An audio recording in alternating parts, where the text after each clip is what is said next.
Hello students, आपण मागच्या लेक्चरमध्ये इव्होल्यूशन म्हणजे काय, उत्क्रांती म्हणजे काय, सजीवांच्या उत्क्रांतीचा सिद्धांत, थिअरी ऑफ इव्होल्यूशन आणि ते प्रूव्ह करण्यासाठी उत्क्रांतीचे इव्होल्यूशनचे काही पुरावे, इव्हिडन्सेस ऑफ इव्होल्यूशन पाहिले. त्यामधील मॉर्फोलॉजिकल इव्हिडन्सेस, बाह्यरूपीय पुरावे, ॲनाटॉमिकल इव्हिडन्सेस, शरीरशास्त्रीय पुरावे आणि वेस्टिजियल ऑर्गन्स म्हणजे अवशेषांगे, या 3 पुराव्यांची आपण माहिती पाहिली आहे. बरोबर, ती तुमच्या लक्षात आली असेलच. आज आपण पुराजीवविषयक पुरावे, पॅलिओंटॉलॉजिकल इव्हिडन्सेस, कनेक्टिव्ह लिंक्स म्हणजे जोडणारे दुवे आणि एम्ब्रिओलॉजिकल इव्हिडन्सेस म्हणजे भ्रूणविषयक पुरावे, या 3 इव्हिडन्सेसची माहिती घेणार आहोत. असे एकूण 6 इव्हिडन्सेस आहेत, पुरावे आहेत. चुकून तुम्हाला मागील व्हिडिओमध्ये 5 आहेत असं सांगितलं गेलं आहे, सुधारणा करा. ओके, 6 पुरावे आहेत ते. सो पॅलिओंटॉलॉजिकल इव्हिडन्सेस, ज्याला आपण मराठीत पुराजीवविषयक पुरावे असं म्हणतो. आता आपल्याला माहिती आहे 300 वर्षापूर्वी या पृथ्वी तलावर कोणतेच सजीवांचे अस्तित्व नव्हते. त्यानंतर मग हळूहळू सजीवांचा उगम झाला, त्यांची उत्क्रांती झाली. मग आपल्याला प्रश्न पडतो की कोट्यावधी वर्षांपूर्वी कोणते जीव अस्तित्वात होते. Which organisms existed millions of years ago and how can we tell this. आपल्याला हे कसे सांगता येईल की कोणकोणते जीव कोट्यावधी वर्षांपूर्वी अस्तित्वात होते. Now this secret has been hidden in the earth. याचे रहस्य हे सिक्रेट पृथ्वीच्या उदरातच दडलेले आहे. Large number of organisms get buried due to disasters like flood, earthquake, volcano etcetera. बघा आता, फ्लड म्हणजे पूर, अर्थक्वेक म्हणजे भूकंप आणि वोल्कॅनो म्हणजे ज्वालामुखी. या ज्या नैसर्गिक आपत्ती आहेत, यांमुळे मोठ्या प्रमाणावर सजीव जमिनीखाली गाडले जातात. त्याचबरोबर या जीवांचे अवशेष आणि ठसे जमिनीखाली तसेच सुरक्षित राहतात. रिमंड्स म्हणजे अवशेष and impressions of such organisms remain preserve underground. These are called as fossils. हे जे सजीवांचे अवशेष आणि ठसे जमिनीखाली गाडले जातात, त्यांना फॉसिल्स म्हणजे जीवाश्म असे म्हणतात. बघा परत, सजीवांचे जे अवशेष आणि ठसे जमिनीखाली गाडले गेले त्यांना फॉसिल्स, जीवाश्म म्हणतात. आणि उत्क्रांतीचा अभ्यास करताना या जीवाश्मांचा अभ्यास करणे खूप महत्त्वाचे आहे. Study of fossils is an important aspect of study of evolution. Okay. Carbon consumption of animals and plants stops after death, and since then only the decaying process of carbon-14 occur continuously. बघा, जेव्हा एखाद्या प्राण्याची किंवा वनस्पतीची death होते म्हणजे ते मृत होतात, तेव्हा त्यांचं कार्बन कन्झम्पशन करणं थांबतं, म्हणजेच कार्बन ग्रहण करणं थांबतं. बघा, एखादा मनुष्य असेल, प्राणी असेल, तो मृत झाल्यानंतर त्याचं जेवण घेणं थांबतं. बरोबर आहे. जेवणामध्ये असणारे कार्बोहायड्रेट्स, सेल्युलोज, स्टार्च, त्यांच्यामध्ये कार्बनचे कंटेंट असतात. पण मृत पावल्यानंतर त्यांचं कार्बन कन्झम्पशन कार्बन ग्रहण करणं थांबतं आणि कोणती प्रोसेस सुरू होते? Decaying of कार्बन-14. कार्बन-14चा ऱ्हास व्हायला सुरुवात होते. कार्बन-14ला रेडिओ ॲक्टिव्ह एलिमेंट आहे. कार्बन-14 हा रेडिओ ॲक्टिव्ह एलिमेंट आहे, त्यामुळे तो बाहेर पडायला सुरुवात होते, त्याचं उत्सर्जन होणं सुरू होतं.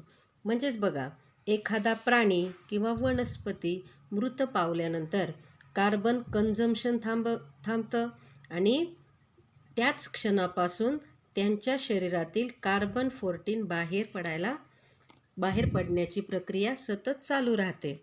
शरीरामध्ये जिवंत असेपर्यंत कार्बन-14 आणि कार्बन-12 चा रेशो समान असतो. In case of dead bodies of plant and animals instead of remaining constant, the ratio between C14 and C12 changes continuously as C12 is non-radioactive.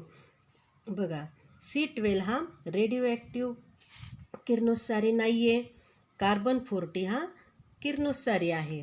त्यामुळे C14चा ऱ्हास होतो, पण C12 मात्र आहे असाच राहतो.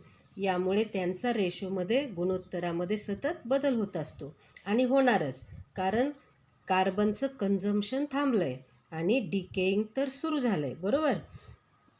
कार्बन 14चा ऱ्हास व्हायला सुरुवात झालेली असते, म्हणजेच दोघांचं गुणोत्तर हे नेहमी बदलत असते, ते कॉन्स्टंट राहत नाही. म्हणजेच कार्बन 14 कमी कमी होत जाते. ओके, येतं आहे लक्षात सर्वांच्या. ठीक आहे, बघा. The time passed since the death of A plant or animals can be calculated by measuring the radio of C14 and ratio of C14 to C12 present in their body. बघा, हा carbon 14 radio आहे, बरोबर, म्हणजेच किरणोत्सारी आहे.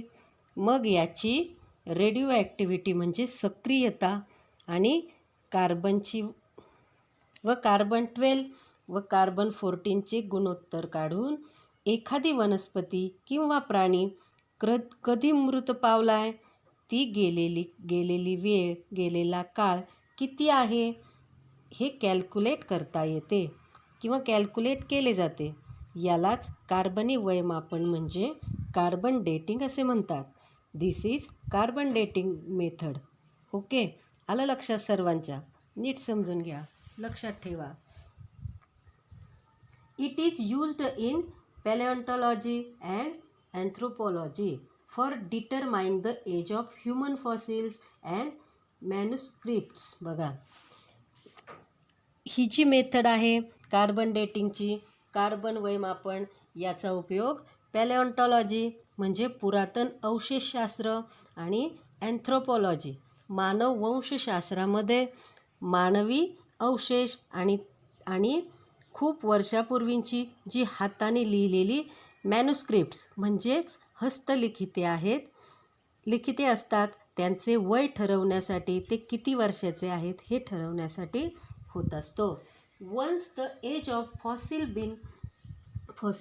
Bin determined by such technique, it becomes easy to deduce the information about other earthwhile organisms. It seems that vertebrates have been slowly originated from invertebrates. बघा, अशा प्रकारे या कार्बनी वयमापन या तंत्राद्वारे, या पद्धतीद्वारे फॉसिल्स, जी जीवाश्मांची कालनिश्चिती केली जाते, वयोमर्यादा ठरवली की त्यानुसार त्यांना कालमापनानुसार एका गटात बसवून त्या काळी कोणते सजीव असावेत याबद्दल माहिती मिळवणे सोपे जाते. आता आपण उदाहरणानं बघूया. फॉर एक्झाम्पल सांगायचं झालं तर अपृष्ठवंशीय प्राण्यांपासून हळूहळू पृष्ठवंशीय प्राण्यांचा उद्भव झालेला आपल्याला दिसतो. ते विकसित झालेले आपल्याला दिसतात. समजतंय सर्वांना?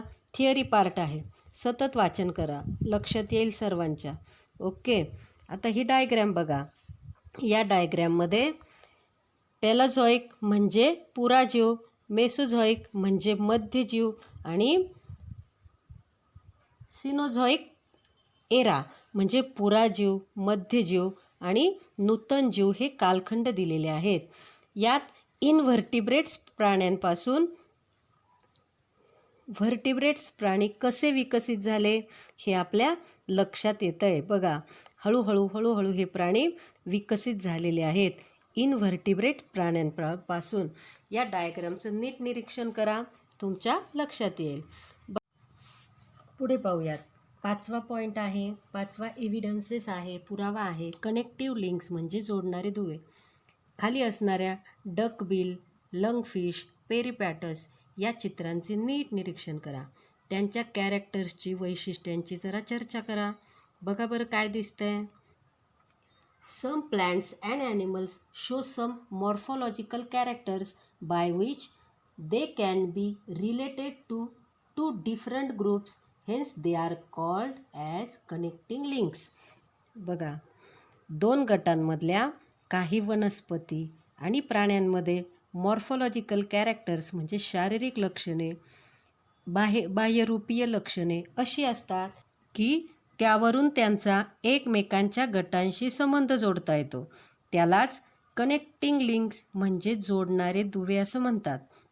आता उदाहरणानं बघूया. For example, in Peripatus characters like segmented body, thin cuticle and parapodia like organs are present. बघा, या प्राण्यामध्ये सेगमेंटेड बॉडी आहे, त्याचे खंडीभूत अंग आहे. थिन म्हणजे पातळ, क्युटिकल म्हणजे उपचर्म, पातळ उपचर्म आहेत. आणि पॅरापोडिया लाईक ऑर्गन्स म्हणजे हालचाल करण्यासाठी पार्श्वपादासारखे अवयव आपल्याला दिसून येतात. निरीक्षण करा त्या प्राण्याचं, चित्रामधून तुमच्या लक्षात येईल. तसेच these animals show tracheal respiration and open circulatory system similar to arthropoda. बघा, हे जे ऑर्गॅनिझम्स आहेत ते श्वासनलिकेद्वारे श्वसन करतात. त्याचप्रमाणे या प्राण्यांमध्ये खुली रक्ताभिसरण संस्थाही असते. बघा, या पेरिपॅटस ऑर्गॅनिझममध्ये थिन क्युटिकल आहे, सेगमेंटेड बॉडी आहे आणि पॅरापोडिया आहे. तसेच त्यांमध्ये ट्रकियल रेस्पिरेशन आणि ओपन सर्क्युलेटरी सिस्टीम बघायला मिळते की जी आर्थ्रोपोडामध्ये आढळते. म्हणजे बघा, संधिपात प्राण्यांसारखे हे पेरिपॅटस श्वासनलिकेद्वारे श्वसन करतात आणि उघडी रक्ताभिसरण संस्थाही यांमध्ये आहे. This indicates that Peripatus is connecting links between Annelida and Arthropoda. म्हणूनच पेरिपॅटस हा ॲनेलिडा आणि आर्थ्रोपोडा यांचा कनेक्टिंग लिंक आहे. येतंय लक्षात सर्वांच्या? ॲनेलिडा व संधिपात प्राणी यांना जोडणारा तो दुवा आहे.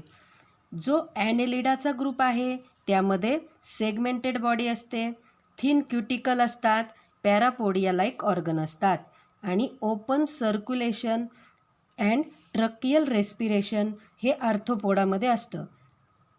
मग हे दोघांचेही कॅरेक्टर्स गुणधर्म पेरिपॅटसमध्ये दिसतात.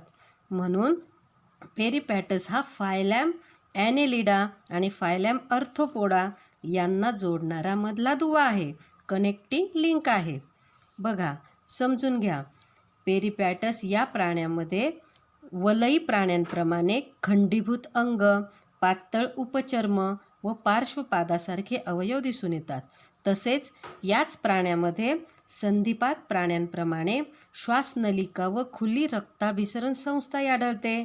यावरूनच पेरिपॅटस हा ॲनेलिडा व संधिपात प्राणी यांना जोडणारा मधला दुवा आहे.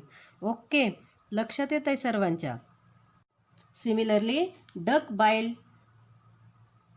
प्लॅटिपस lay eggs like reptiles but shows relationship with mammals due to presence of mammary glands and hairs. बघा, डकबिल प्लॅटिपस हा जो प्राणी आहे तो रेप्टाइल्स म्हणजे सरपटणाऱ्या म्हणजेच सरीसृप प्राण्यांप्रमाणे अंडी घालतो आणि सस्तन प्राण्यांप्रमाणे मॅमल्सप्रमाणे त्यांच्यात मॅमरी ग्लँड्स दुग्धग्रंथीही असतात. तसेच त्यांच्या शरीरावर केसही असतात. त्यामुळे ते रेप्टाइल्स सरीसृप आणि मॅमल्स म्हणजे सस्तन प्राण्यांमधील जोडणारा दुवा आहेत. येतं आहे लक्षात सर्वांच्या? Lungfish perform respiration with lungs irrespective of being fish. आता बघा, लंगफिश हा जरी फिश असला, मत्स्य असला तरी तो लंग्सद्वारे फुफ्फुसाद्वारे श्वसन करतो. येतं आहे लक्षात? बघा कसं आहे. This example indicates that mammals are evolved from reptiles and amphibians from fishes. यावरून आपल्या लक्षात येतं की मॅमल्स सस्तन प्राणी, रेप्टाइल्स सरपटणाऱ्या प्राण्यांपासून, सरीसृप प्राण्यांपासून, तर ॲम्फिबियन्स उभयचर प्राणी हे फिशपासून मत्स्यापासूनच उत्क्रांत झाले असावेत. त्यांचा विकास झालेला असावा. ओके, आलं लक्षात सर्वांच्या? नीट समजून घ्या. थिअरी पार्ट आहे. सतत वाचा म्हणजे समजणे सोपे होईल. Now next and last evidences is embryological evidences. भ्रूणविज्ञानविषयक पुरावे. Carefully observe the stages of embryonic development of some animals shown in figure 1.10. आता इथं बघा, तुम्हाला विविध अवस्थांमधील एम्ब्रियोज भ्रूण दिलेले आहेत. त्यांच्या वाढीच्या अवस्थांचे नीट निरीक्षण करा. आपण जर नीट निरीक्षण केलं आणि या पृष्ठवंशीय प्राण्यांमधील भ्रूणवाढीच्या वेगवेगळ्या टप्प्यांची तुलना केली, अभ्यास केला, तर असे आढळते की सर्वात पहिल्या अवस्थेत, प्रारंभिक अवस्थेत या भ्रूणांमध्ये, एम्ब्रियोजमध्ये खूपच सारखेपणा दिसतोय. बघा, आकृतीवरून आपल्या लक्षात येत आहे, बरोबर.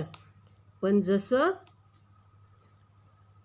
जसजशी त्या भ्रूणांची, एम्ब्रियोजची वाढ होताना, विकास होताना दिसतो, पुढील टप्प्यांमध्ये तो सारखेपणा कमी होत जाताना दिसतोय.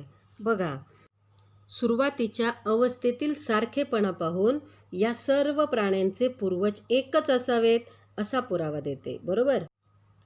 Comparative study of embryonic developmental stages of various vertebrates given in the picture shows that all embryos show extreme similarities during initial stages and those similarities decrease gradually. Similarities in initial stages indicate the common origin of all these animals. या स्टेजेसमध्ये भ्रूण विकासाच्या ज्या stages आहेत यावरून लक्षात येतं की initial स्टेजमध्ये सुरुवातीला all embryos show extreme similarities. सर्व वेगवेगळ्या पृष्ठवंशीय प्राण्यांच्या एम्ब्रियोजमध्ये, भ्रूणांमध्ये सिमिलॅरिटीज म्हणजे सारखेपणा दिसतोय. And those similarities decrease gradually. हा सारखेपणा पुढील स्टेजेसमध्ये मात्र कमी कमी होत जाताना दिसतोय. लक्षात येत आहे आपल्या? This indicates the common origin of all these animals. Initial stage बघता या सर्व प्राण्यांचे पूर्वज एकच असतील हे आपल्याला समजते. ओके, बघा, हे 6 एव्हिडन्सेस पुरावे इम्पॉर्टंट आहेत. नीट वाचा. थिअरी पार्ट आहे मुलांनो. सारखं वाचन केलं की तुमच्या नक्कीच लक्षात येईल. त्यानंतर आपला नेक्स्ट टॉपिक आहे Darwin's theory of natural selection. डार्विनचा नैसर्गिक निवडीचा सिद्धांत. त्या अगोदर बघा मुलांनो, सेमी आणि मराठी माध्यमसाठी आपण एकच व्हिडिओ बनवतोय.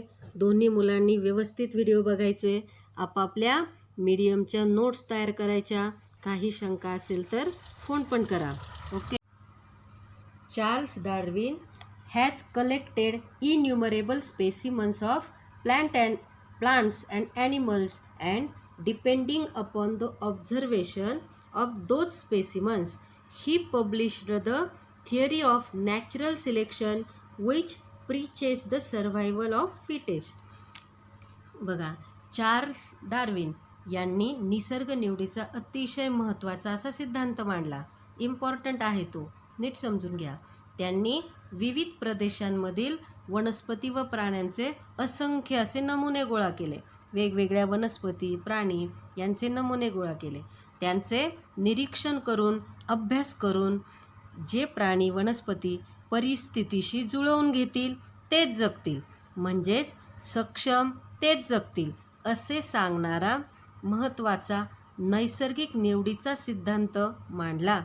बघा, महत्त्वाचा सिद्धांत त्यांनी मांडला आहे. निसर्गाच्या नियमानुसार जे असतील तेच जगतील.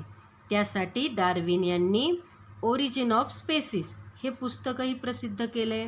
For this purpose Darwin's had published a book titled origin of species. While explaining the concept, Darwin says that all the organisms reproduce prolifically. All the organisms compete with each other in a life-threatening manner. In this competition, only those organisms sustain which show the modification essential for winning the competition.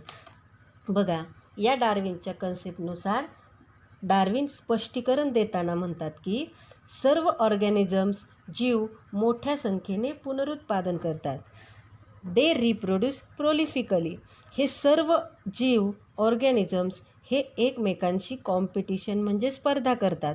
ती अत्यंत जीवघेणी स्पर्धा असते. पण या कॉम्पिटिशनमध्ये स्पर्धेमध्ये जिंकण्यासाठीचे आवश्यक गुणधर्म जो दाखवतो तोच टिकून राहतो. हाऊएव्हर, besides the natural selection also plays important role because nature selects only those organisms which are fit to live and the rest perish. बघा, पण एवढंच नाही तर नॅचरल सिलेक्शन नैसर्गिक निवडही महत्त्वाची ठरते. कारण निसर्गात ते जीव ऑर्गॅनिझम जगतात जे तिथे राहण्यास अनुकूल आहेत, जे तेथील परिस्थितीशी मिळतं जुळतं घेतात आणि बाकीचे मरतात. ओके, येतंय लक्षात सर्वांच्या. Sustaining and selected organisms can perform reproduction and thereby give rise to the new species with their own specific characters. आता हे कॅरेक्टर्स हे सिलेक्टेड ऑर्गॅनिझम्स हे जगलेले जीव रिप्रोडक्शन करतात आणि स्वतःची वेगळी काही वैशिष्ट्ये असणाऱ्या कॅरेक्टर्स असणाऱ्या नवीन स्पेसीज प्रजाती तयार करतात. डार्विनची ही थिअरी, हा सिद्धांत बऱ्याच काळापर्यंत सर्वमान्य राहिला आहे. Darwin's theory of natural selection was widely accepted for long duration. However, some objections were raised against the theory. पण त्यातील काही गोष्टींबद्दल आक्षेप घेतले. त्यातील महत्त्वाचे म्हणजे natural selection is not the only factor responsible for evolution. Natural सिलेक्शनने इव्होल्यूशन होते का? तर नाही. नैसर्गिक निवड सोडून अजूनही काही बाबी इव्होल्यूशनसाठी आवश्यक आहेत, उत्क्रांतीसाठी आवश्यक आहेत. हा एक आक्षेप होता. त्यानंतर Darwin did not mention any explanation about useful and useless modifications. बघा, डार्विन यांनी या थिअरीमध्ये जे यूजफुल आणि यूजलेस, उपयोगी आणि निरुपयोगी बदलांविषयीचे कुठलेही स्पष्टीकरण मात्र केलेले नाही. यावरही आक्षेप घेतला गेला. Next, there is no explanation about slow changes and abrupt changes. बघा, या थिअरीमध्ये डार्विन यांनी कुठल्याही slow change and abrupt change म्हणजेच इव्होल्यूशन होताना सावकाश हळूहळू होणारे बदल आणि एकदम होणाऱ्या बदलांविषयी कुठलाही उल्लेख केलेला नाही. कुठले बदल हळूहळू होतात आणि कुठले लवकर होतात, एकदम होतात, याविषयी कुठलाही उल्लेख यांनी या सिद्धांतात केला नाही. हाही आक्षेप घेतला. असे असले तरी Darwin's work on evolution has be a milestone. Darwin यांनी उत्क्रांतीबाबत केलेले कार्य हे नक्कीच मोलाचा दगड आहे, मैलाचा दगड ठरला आहे. अतिशय मोलाचे, महत्त्वाचे हे कार्य आहे. ओके, आलं लक्षात? डार्विन्स थिअरी काय आहे आणि त्याचे ऑब्जेक्शन्स काय आहेत. थिअरी पार्ट आहे मुलांनो, त्याचे सतत वाचन करणं तुम्हाला गरजेचं आहे. बघा, या लेसनमध्ये आपण हेरिडिटी, इव्होल्यूशन, सगळे 6 इव्हिडन्सेस आणि डार्विन्स थिअरी काय आहे हे पाहिलं आहे. ओके, लक्षात घ्या. बघा, हा थिअरी पार्ट आहे तेव्हा तुम्ही वाचन केलंच पाहिजे, म्हणजे तुमच्या चांगलं लक्षात येईल. मराठी व सेमी दोन्ही माध्यमाच्या विद्यार्थ्यांना समजेल अशाच पद्धतीने प्रयत्न आहे. दोन्ही माध्यमाच्या विद्यार्थ्यांनी व्यवस्थित स्वतःच्या नोट्स तयार करा आणि काही शंका असेल तर फोन करा. ठीक आहे, वेळेवर अभ्यास करा, स्वतःच्या नक्की नोट्स तयार करा. मागे काही प्रश्न आहेत धड्याखालील त्याच्याकडेही जरा बघा की शिकवल्यापैकी काय काय आलेलं आहे त्यामध्ये. पुढील भागाचेही वाचन करा. आपण इयत्ता 10वीमध्ये शिकत आहोत. हे नक्की लक्षात ठेवा आणि स्वतःची काळजीही घ्या. Okay, thank you.